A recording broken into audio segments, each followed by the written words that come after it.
Sa ating pong paksa ngayong umaga, may kaugnayan rin po sa wish ko lang. Pero hindi yan po ang ating pamagat, kundi ang ating tema ay mag-ingat sa ating kahilingan. Mag-ingat sa ating kahilingan. Buksan natin ang ating mga Biblia sa 1 Samuel sa Old Testament, 1 Samuel chapter 8. Babasahin natin actually the whole chapter at iba pang mga ibang bahagi pa ng Samuel ng ating tatalakayin. Pero babasahin lang po natin ay verses 1 to 5. Verses 1 to 5. Dito po ang sabi. Nang si Samuel ay matanda na, ginawa niyang mga hukom sa Israel ang kanyang mga anak. Ang pangalan ng kanyang panganay na anak ay si Joel. At ang pangalawa ay si Abias. Sila'y mga hukom sa Beersheba. Ngunit ang kanyang mga anak ay hindi sumunod sa kanyang mga daan, kundi tumalikod dahil sa pakinabang. Sila'y tumanggap ng mga suhol at binaluktot ang katarungan. Nang magkagayoy, nagtipon-tipon ang mga matatanda ng Israel at pumaroon kay Samuel sa Rama. At kanilang sinabi sa kanya, ikaw ay matanda na, at ang iyong mga anak ay hindi sumusunod sa iyong mga daan. Humiram ka ngayon para sa amin ng isang hari upang mamahala sa amin gaya ng lahat ng mga bansa. Ang bayang Israel ay nag-wish na sila'y bigyan ng hari batay sa kanilang nakita sa ibang bayan. Kaya ito po ang ating pag-aaral ngayon, mag-ingat sa iyong kahilingan. Mag-ingat sa iyong kahilingan. Tayo manalangin. Panginoon, tunay na binigyan mo kami ng wisdom upang aming mapagtanto, makwenta, aming pong maayos ang aming pong mga kahilingan sa buhay upang huwag kaming mahulog sa kabiguan. Ang mga salita ninyo ay liwanag, ilaw ng aming paa, liwanag ng aming landas upang kami makapagpatuloy lumakad sa liwanag na inyong kaloob hanggang sa kami po ay umabot sa pinakasukdulan na siyang fountain of light. Walang iba kundi ang aming Panginoon sa Kristo. Pagpalain po ninyo ang aming pong pagbubulay-bulay ng inyong salita upang sa ganun maingatan namin ang aming pong mga kahilingan sa Kristo. Ang aming dalangin sa pangalan ng Panginoon Jesus. Amen. May nabasa po kung isang article na ang sabi, content makes poor man rich. Discontent make rich man poor. Sa Tagalog po, ang kontento ay nagpapayaman sa isang taong mahirap. Ang diskontento nagpapahirap sa isang mayaman. Now, yung ating pong paksa na mag-ingat sa ating kahilingan, baka ito'y dahil lamang sa kawalang kontento. Kung kilala niyo si King Midas o yung Greek mythology na tinawag na Midas touch. Alam kong paborito ni Brother Remy ito ng kabayo sa Santa Ana ng araw. Midas touch. Ang kasaysayan ito ay isang myth o alamat sa Griego, sa Greek.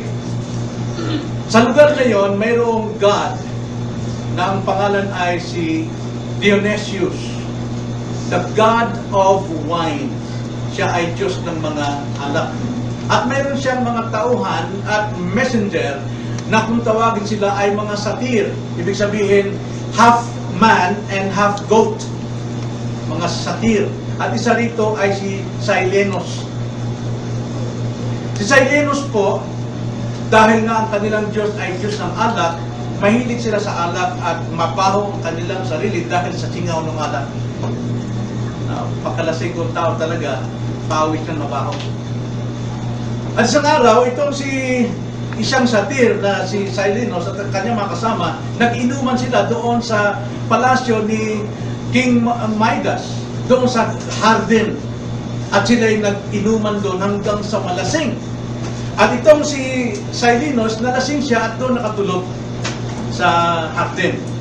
Kinumagahan, lumabas yung kusinira para tignan yung mga pananim, kumuha ng mga vegetables. Nakita niya itong half goat, half man na kambing at may dalang, di ba, may pipe yan eh. At ginising niya, ang baho daw ng taong ito. No? Ang bahong ito at pinapalayas niya. Pero bago niya palayasin, tinawag niya yung isang hardinero na palayasin yung baho-baho. Pero yung hardinero, dahil masunurin sa hari, hindi siya gumawa ng desisyon, kundi tinawag muna si King Midas. Ang sabi ni King Midas, wag mong palayasin yan. Kailangan maging hospitable tayo. So binigyan ni King Midas ng napakagandang kwarto sa palasyo. Itong satir na ito.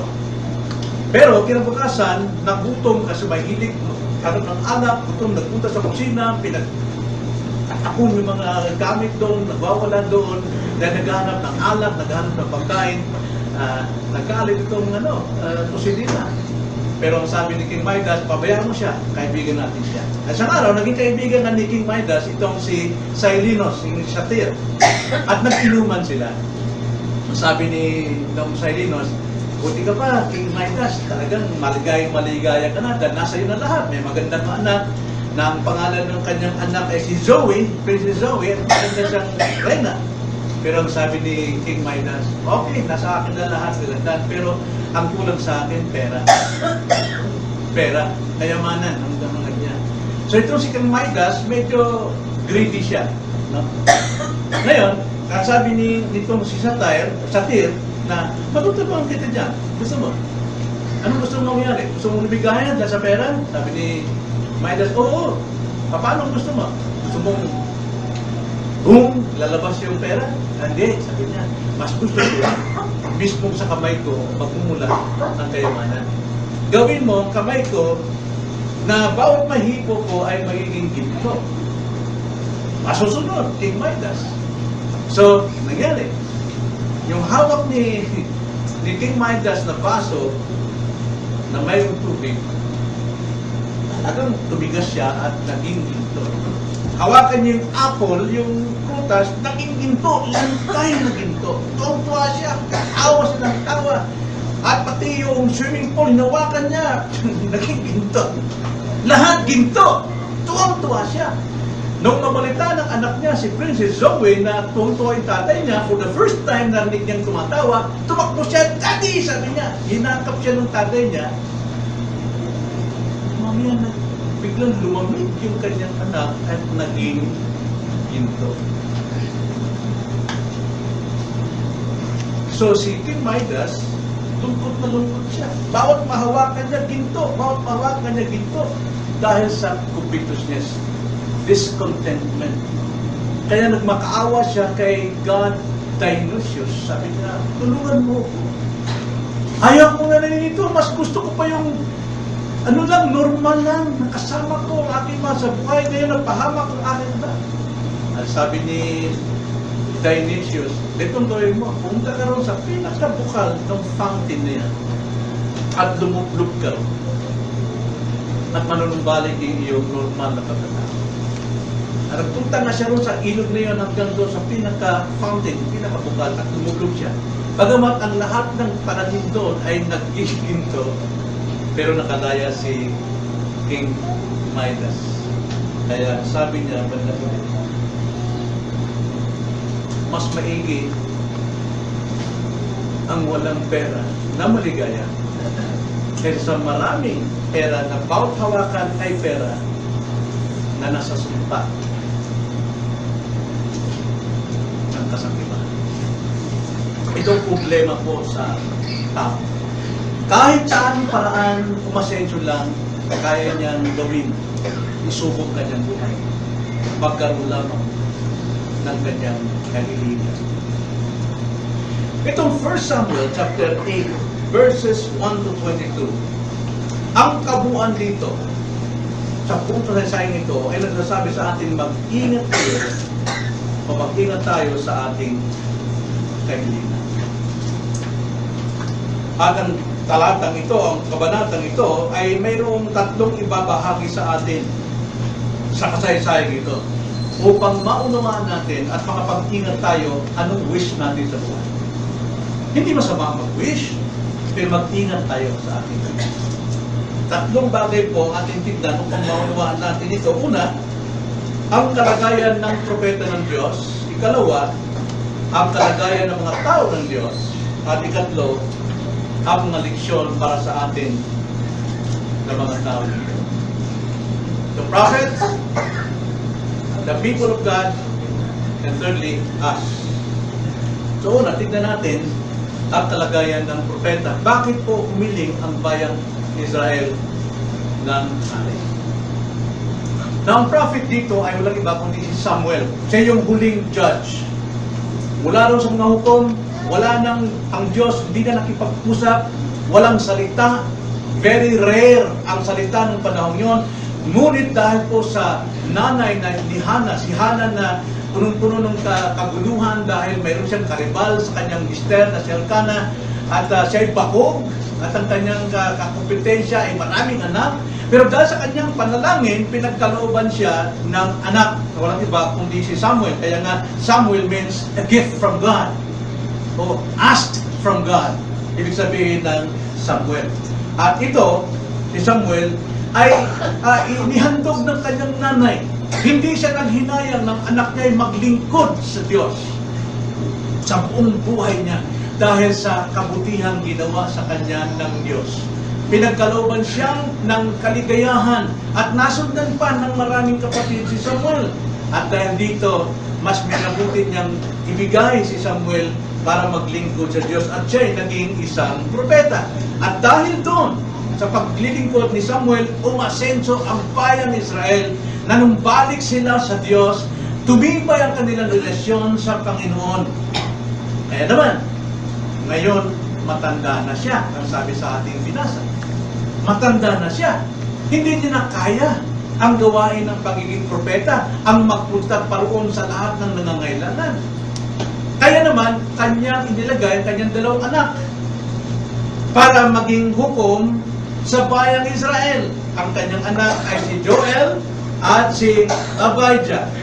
Joel is meaning to say, Lord is God, or He wills. Siya ay kalooban niya. At Abijah, the father of the Lord, or he who does the will of God. Maganda pong pangapangalan nito, pero mga suwail. So ito po yung aral sa atin. Hindi porque ikaw ay Kristiyano ay mabuti ang iyong anak. Dahil bawat tao is brave. Kaya nga kinakailangan sa atin bilang mga magulang, gabayan natin ang ating mga anak, turuan sila upang sa kanilang paglakad, lumakad sila sa daan na gustong daanan na itinuturo ng Diyos. Kahit sa mga bata, ngayon, maliit pa, kadalasan, sasabihin natin, bata lang yan, hindi. No! Ang bata po ay makasalanan niya. Kailangan hubugin, turuan, pabalik-balik ng turuan. Pag sabing, tigil ka dyan, tigil ka dyan. Ulitin hanggang sa matuto siyang mag-behave. Huwag nating pabayaan. Ang nangyari dito, busy itong si Samuel sa kanyang ministeryo, pero hindi niya naturuan ang kanyang mga anak. Yan ang problema rin sa mga Kristiyano. Hindi na naturuan ang kanyang mga anak. At dahil dito, ang sabi sa verse 2, kung ating babasahin, now the name of this firstborn was Joel, and the name of his second, Abijah. They were judging in Beersheba. His sons, however, did not walk in his ways, but turned aside after dishonest gain, and took bribes and perverted justice. Mahilig sa lagay, ano? Kaya binabaluktot nila ang katarungan. Hindi dapat manguna yan sa bayang Israel. So, naging katitisuran ang anak ni Samuel. na siyang dahilan upang humiling ang bayang Israel ng mangunguna sa kanila. Pero ang kanilang hiningi na manguna sa kanila, hindi judge, hindi hukom, kundi ng hari gaya ng nakita nila sa mga pagan world, sa mga pagano, sa mga unbelievers. Gusto ng mga tao ng Diyos na yung paraan ng makasanlibutan ang siyang maghari sa kanilang mga nasa Diyos. Yun ang problema. No? Minsan sa mga church, no? Quote-unquote, mga Christian, pero ang ways ng kanilang pagsamba is worldly. Hindi pwede yan. Hindi pwede. Kailangan may respeto. Kailangan may paggalang sa presensya ng Diyos. Kailangan may honor ang Panginoon. At yan ang nangyari ngayon. Kaya, humiling sila ng kanilang magiging hari. Nabasahin natin muli ang verse 4 and 5. Nang magkagayoy, nagtipon-tipon ang mga matatanda sa Israel at pumaroon kay Samuel sa Ramah. At kanilang sinabi sa kanya, ikaw ay matanda na, at ang iyong mga anak ay hindi sumusunod sa iyong mga daan. Humirang ka ngayon para sa amin ng isang hari upang mamahala sa amin gaya ng lahat ng mga bansa. Yun ang problema. Ngayon, tignan natin. So, yun ang problema po sa propeta at sa kanyang mga anak. Ngayon, tignan naman natin ang kalagayan ng bayang Israel. So, sa bayang Israel, nawalan sila ng tiwala sa Diyos. Mas gusto nila ang paraan ng sanlibutan dahil maganda. Mayroong hari, ganda na naman. May namumuno sa kanila, may nagpoproteksyon sa kanila, may nagbibigay ng kanilang pangangailangan, napapasaya ang kanilang bayan. Pag may pista, lahat ng santo, okay lang sa kanila. So, ito'y nagpapakita na sila'y nawalan ng tiwala sa Diyos. Ito'y tanda ng pagtanggi nila sa Diyos na napakahabang panahon na simula nang sila'y tumakas o lumaya mula sa Ehipto, sila'y tumawid sa dagat pula na hinati ng Diyos, sila'y lumakad sa ilang for 40 years, na hindi man lang nasugatan ng kanilang mga hindi man lang nasira ang kanilang mga baro, pinakain sila ng Panginoon, sila'y binabantayan ng haliging apoy kung gabi, para huwag silang magginawin, at haliging ulap naman sa araw upang huwag silang mainitan. Pero dahil nakita nila ang paraan ng sanlibutan, gusto nila yun. Gusto ko yun, yung paraan na yun. So, anong nangyari kay Samuel? Actually, Samuel talagang lungkot na lungkot siya dahil para sa kanya, ito'y direktang pagtanggi sa kanya. Isang direktang pagtanggi sa lingkod ng Diyos na namumuna sa kanila. Ngayon, kinausap siya ng Panginoon. Ang Panginoon ay nagpayag sa kanya. Verse 7. Ang sabi sa verse 7, the Lord said to Samuel, listen to the voice of the people in regard to all that they say to you. Pakinggan mo sila. Sa lahat ng mga sinasabi nila tungkol sa iyo. For they have not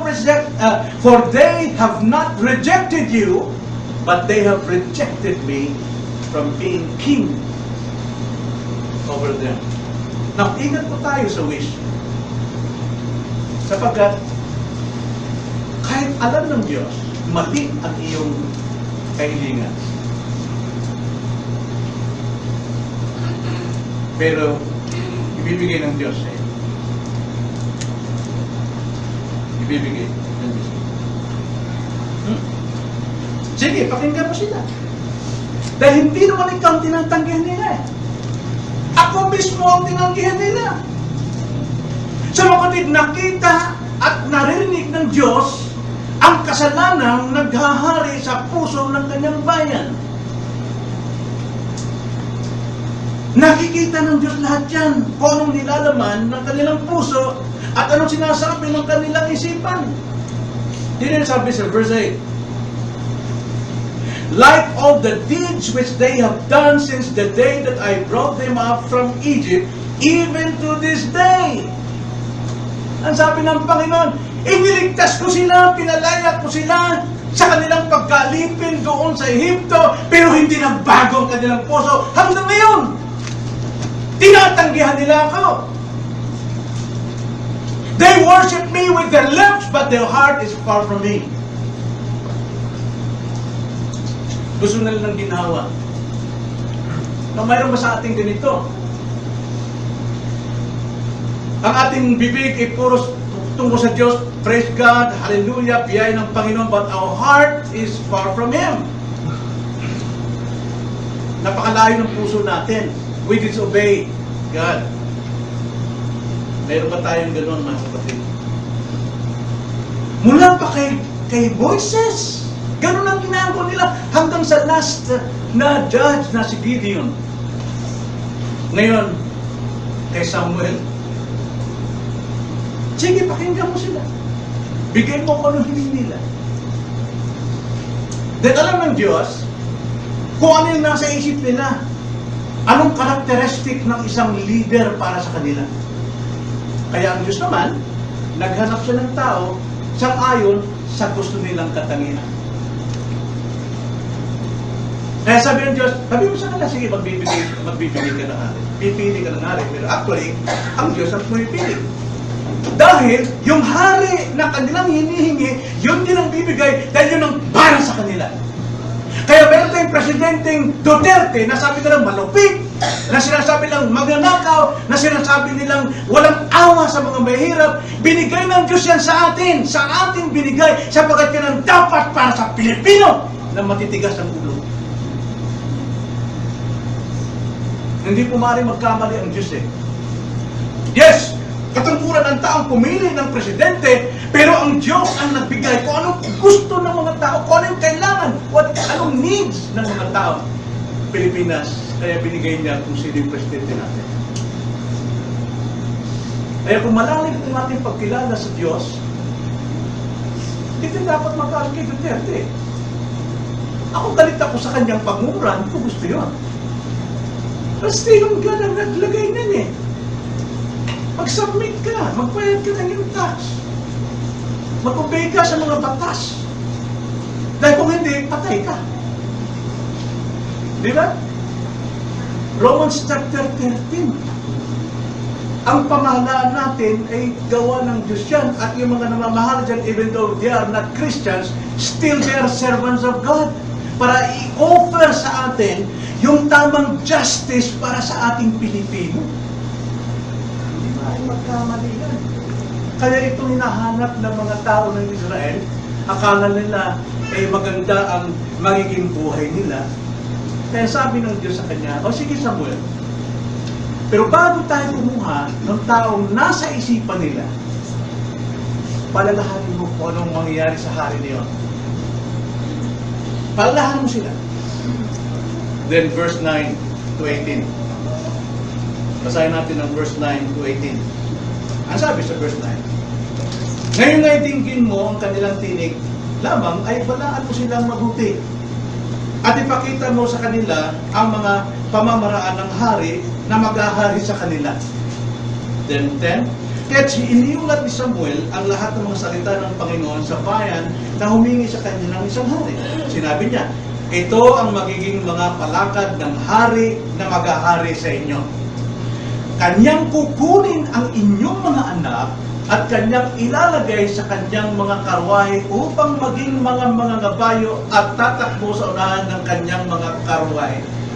Siya'y hihirang para sa kanya ng mga pinuno ng libo-libo at mga pinuno ng tigli-limampu at mga iba ay upang mag-araro ng kanyang lupa at gumapas ng kanilang ani.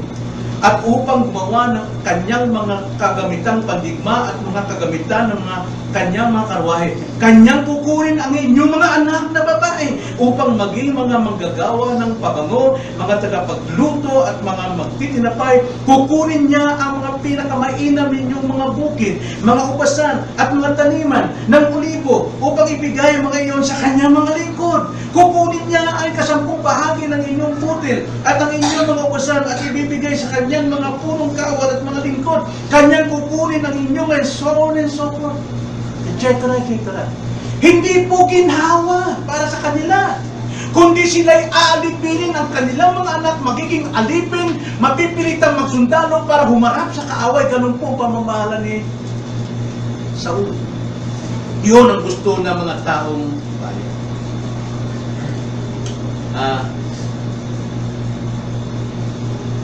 Sabihin po man, kung ating babasahin dito sa verse 15 to 17,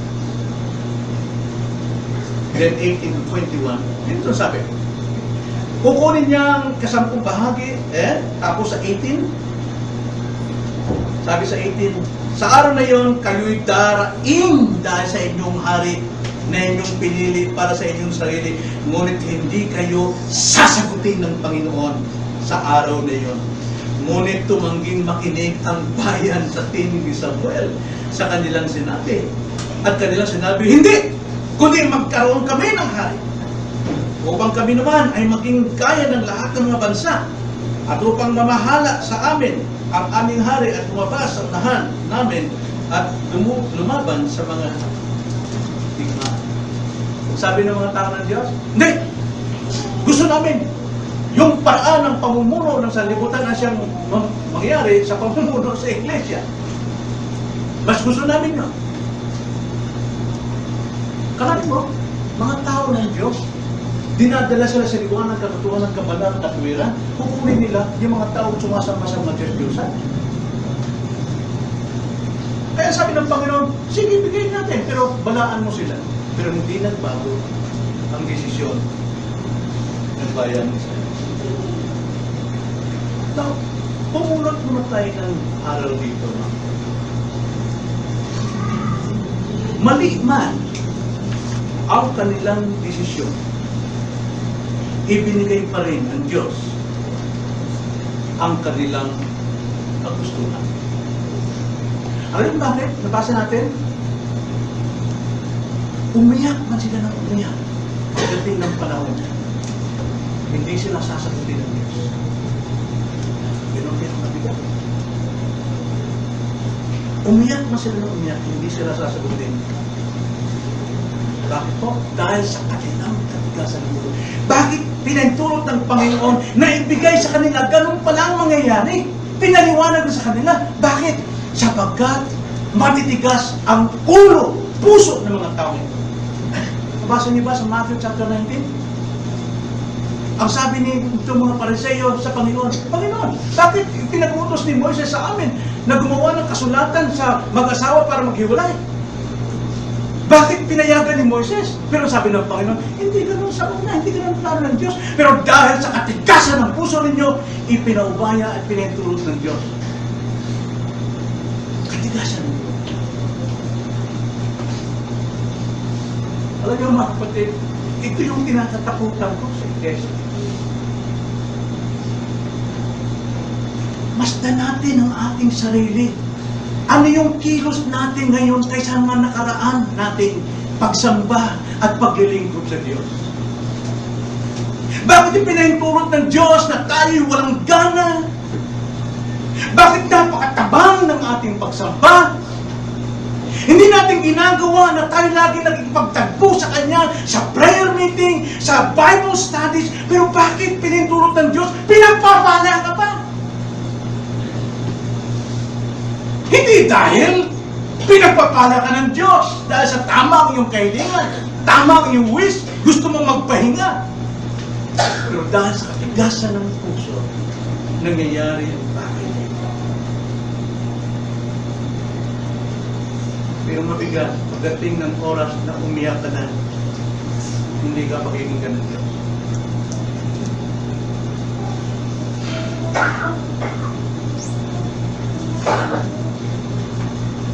Gusto ko lang basahin yung ating 1699 sa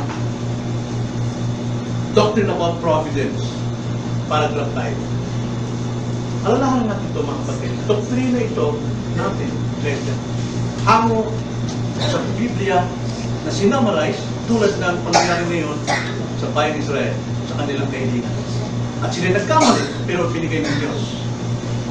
Ito ang sabi, Doctrine of Providence, 1689, paragraph 5. Ang Diyos na pinakamarunong sa lahat, matuwid at mapagbiyaya, ay may pagkakataon na pinahinturutan ang kanyang mga anak na mahulog sa iba't ibang tukso upang maranasan ang pagkamakasalanan ng kanilang mga tukso.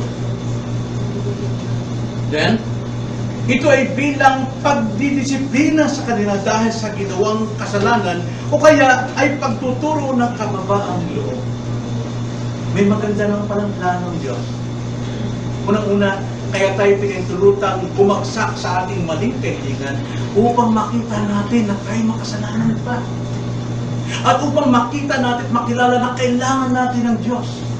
At ikatlo, upang tayo matutong magpakumbaba sa harapan ng Diyos. At sabi pa, sa pagpapakita sa kanilang mga natatagong kasamaan at daya na nanatili sa kanilang puso. Upang makita sa atin yung nakatago sa puso natin, nakikita ng Diyos, nababasa ng Diyos, yung pandaraya ng ating puso. Sa panlabas, okay ka lang, pero actually, sa gawa mo, wala ka na. Yung iyong aksyon, nakikita kung ano yung nasa loob. Ano sabi pa, layunin din niya na kanilang makita ang lubos nilang pangangailangan sa Diyos sa lahat ng oras. Tutulong ito sa kanila na magbantay laban sa pagkakasala sa hinaharap. Sa ganito at sa iba pang mga kaparaanan, ang kanyang matuwid at mga banal na layunin ay naisasagawa. Nangyayari palang kalooban ng Diyos sa ating mga maling desisyon.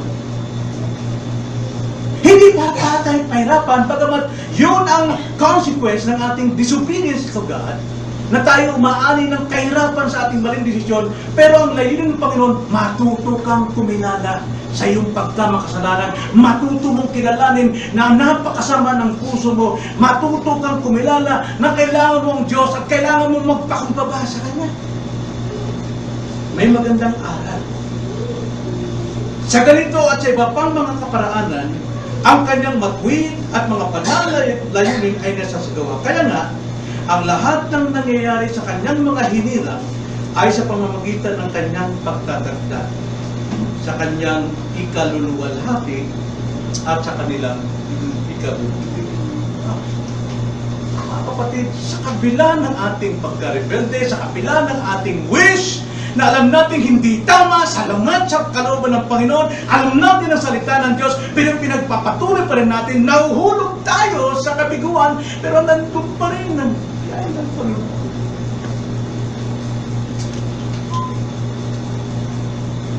Why? Dahil naging righteous tayo, hindi sa ating gawa.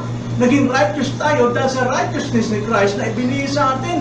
Kaya ang sabi sa banal na kasulatan, even though the righteous man falls 7 times, the Lord will raise him up 7 times also. Because the steps of the righteous man are ordered by the Lord. Kaya ang isang leksyon makasasabi ko sa iyo mga kapatid, sa akin na, whenever tayo nag-fall, na-fail tayo, ikaw manatilis ka biguan. Bumangon ka. At lumapit sa Diyos. Napaka-mabiyaya niya. Naghihintay siya para patawarin ka at palakasin ka. Pero kung hindi natin gagawin yun, mananatili ka sa iyong kalagayan. Wala kang kagalakan. So, ang lesson na aari man natin makita rito mga kapatid, nitanim natin sa ating puso. Ano man ang ating plano, ano mang desisyon natin na gagawin sa buhay, huwag nating ihiwalay sa salita ng Diyos. Huwag tayong biwalay sa salita ni Kristo. Ang sabi nga sa John chapter 15, verse 5, apart from me, you are nothing. You can do nothing. Ang sabi ni Christ. Kung kayo'y hiwalay sa akin, wala kayong magagawa. Anong picture? Siya ay isang puno ng ubas. At kapag ang sanga na hiwalay, may magagawa pa ba ang sanga niyan? Maaaring mayroon siyang pagpapala, may bunga siya, nananatili pa, pero gaano katagal yun? Matutuyo siya hanggat ang bunga niya matutuyo din. Dahil hiwalay na siya sa buhay. Yun ang picture ni Christ. Apart from me, you can do nothing, and you are nothing. Wisdom ang kailangan natin dito. Yun ang sinabi ni James. Kapag tayo po ay nasa gitna ng trials, nasa gitna ng persecution, nasa gitna po ng mga pagsubok, problema, sufferings and tribulation, ask God for wisdom. Lord, ano ito?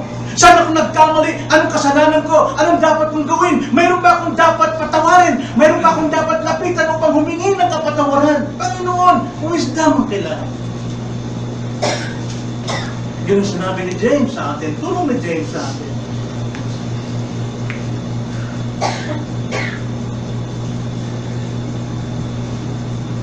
Gusto mo masenso? Gusto mo yung ligaya? Anong klaseng kaibigan mo? Kaligayahan mula sa Diyos o kaligayahan mula sa sanlibutan? Alam naman ang sinabi ng Panginoon sa Luke chapter 12, verse 19 to 20. Doon sa isang tao, tulad natin, na mayroon na tinatanggap, may kinakain na, pero diskontento pa rin. Hindi pa rin talaga makontento. Gusto pang abutin, magtayo ng Tore ng Babel, na maabot niya ang langit, makapagtayo ng mga partners, magkatay. Luke chapter 12, verse 19.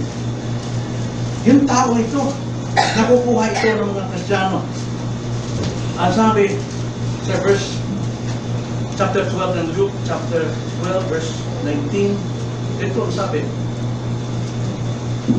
At sasabihin ko sa aking kaluluwa, context muna. Sa verse 17, napuno ng biyaya ang taong ito. Yumaman siya sa kanyang anin.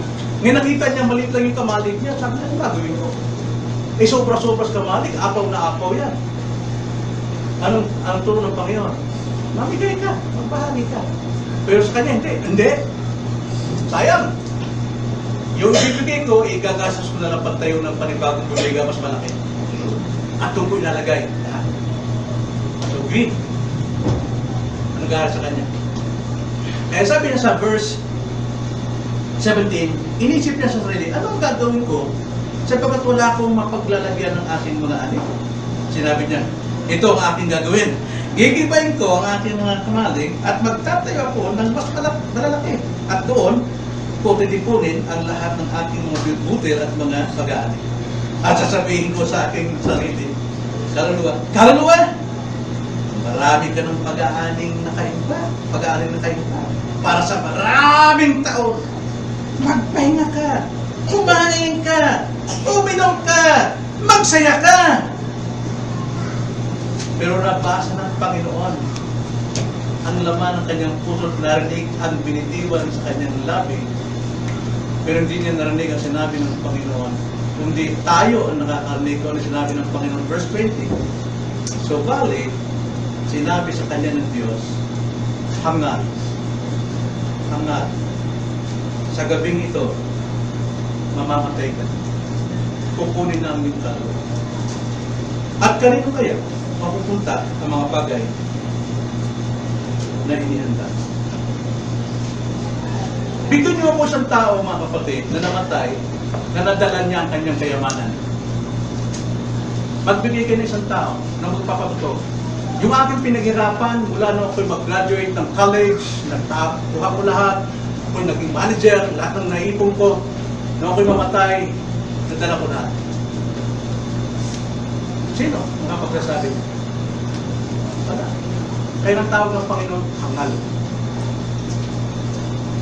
Hangal ang taong nabubuhay lamang sa mundong ito at wala siyang pakialam sa kalagayang buhay sa kabila. Ang kanyang isipan ay pawang material. Kinatatambaran niya ang pagdating sa espiritual. Iniibig niya ang material. Tinatanggihan niya ang Diyos na espiritual. Hangal. Yun ang dapat nating uning aral. Unang-una, sa plano, desisyon natin, huwag tayong humiwalay kay Kristo. Huwag natin hiwalay sa salita ng Diyos. Tama ba ito? Ayon sa salita ng Panginoon. Ikalawang dapat nating tandaan, iisa lamang ang ating hari.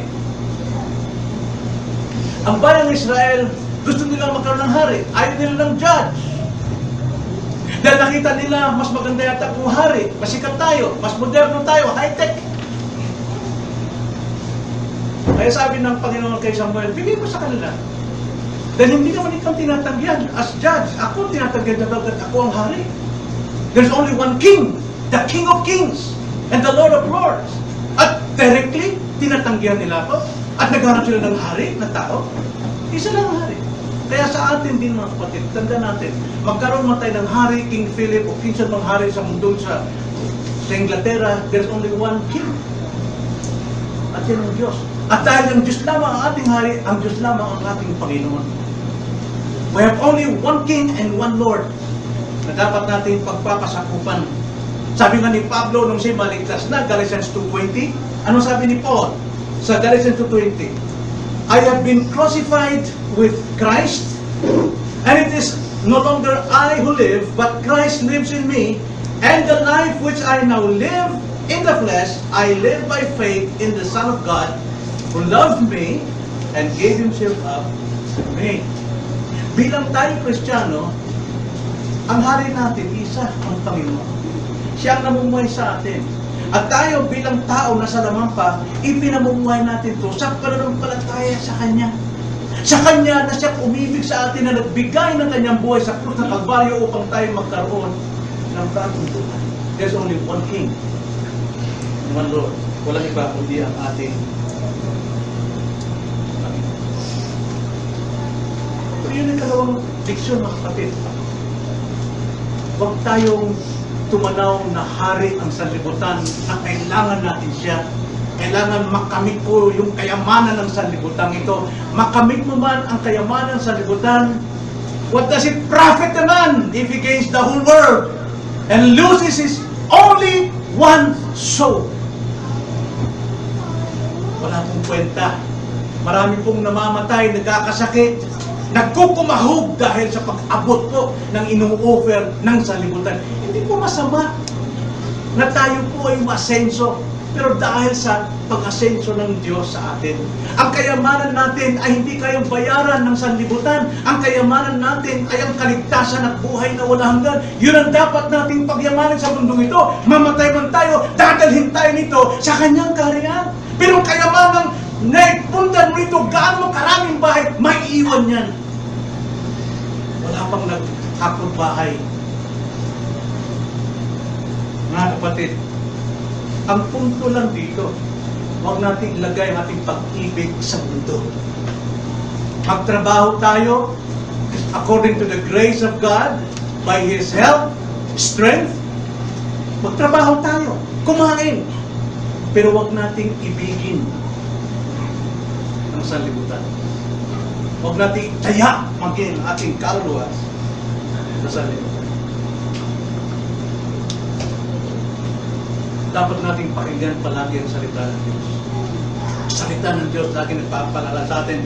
Like na sinabi sa Romans chapter 15 verse 4 to 6. Ganito ang sabi, for whatever was written in earlier times was written for our instruction, so that through perseverance and the encouragement of the Scriptures, we might have hope. Tayo rin sa lupang natin pag-asa rito eh. Pero dahil mayroong salita ng Diyos na nagbibigay sa atin, nag-encourage sa atin, nagtuturo sa atin, nagtutuwid sa atin, nagkakaroon tayo ng totoong pag-asa. Then verse 5, Now may the God who gives perseverance and encouragement grant you to be of the same mind with one another according to Christ Jesus. Verse 6, so that with one accord you may with one voice glorify the God and Father of our Lord Jesus Christ. Alam nyo, lahat po ng dapat ginagawa natin para po sa pagluwalhati sa ating Diyos. Pero kung naghari tayo sa greediness, pagkahabol natin sa mga bagay na hindi natin madadala kapag tayo umalis dito. Mga kapatid, we are not glorifying God, we are just glorifying our lust. Kaya tanong ko, ano nangyari kay King Midas? Na naging curse yung blessings, yung kanyang wish, naging curse. What? Alam niyo yung kwento? Nanumbalot siya kay Daniel. Humingi siya ng tulong. Gabayan siya, turuan siya, paano gagawin? Ang laki na ng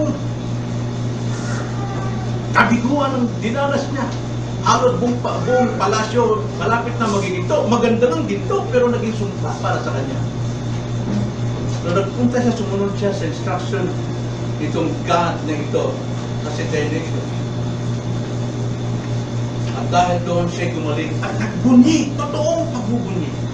Totoong kagalakan, sumigaw siya sa galak sa sinabing, mas maiging manatiling kontento sa anumang kalagayan at mayaman sa kagalakan kaysa yumaman na walang kaligayahan kundi sumpa ng kasalanan. Yun na sinabi.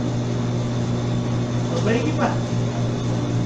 Sabi sa Proverbs, mas maigi ang mayroong kakontentuhan kahit mumulang o dukot, tutong ang kinakain kaysa kumain ka sa malaking bahay na walang kasapatan. Mga kapatid, ingat tayo sa ating wish. Hilingin natin ang kalooban ng Diyos at hindi kalooban ng ating naman. Hilingin natin at gawin natin anong wish ng Panginoon sa atin. To be like Christ. Tayo na lang. Ikaw po, Panginoon, tunay na bisan kung wala pang iyong salita sa aming buhay, maliligaw kami, Panginoon, sapagkat napaka-moderno po ng panahon. At nagpukumahog ang lahat ng tao, inaabot ang mga bagay na hindi na kayang yakapin. Ngunit isinusugan ang kanilang buhay, ang kanilang lakas, kalusugan, ang kanilang kinabukasan na hindi na nakikita na lahat ang ito'y pawang pansamantala lamang. Nawa, turuan niyo kami, Panginoon, na magpalaga sa mga bagay na tumatagal habang panahon, ang eternal na mga bagay, walang iba kundi ang iyong pong katotohanan, ang iyong kayamanan na kay Kristo na dapat namin ako. Maraming salamat po, Ama. Natin ito isang dalangin namin sa kanyang pangalan ng Panginoon Jesus.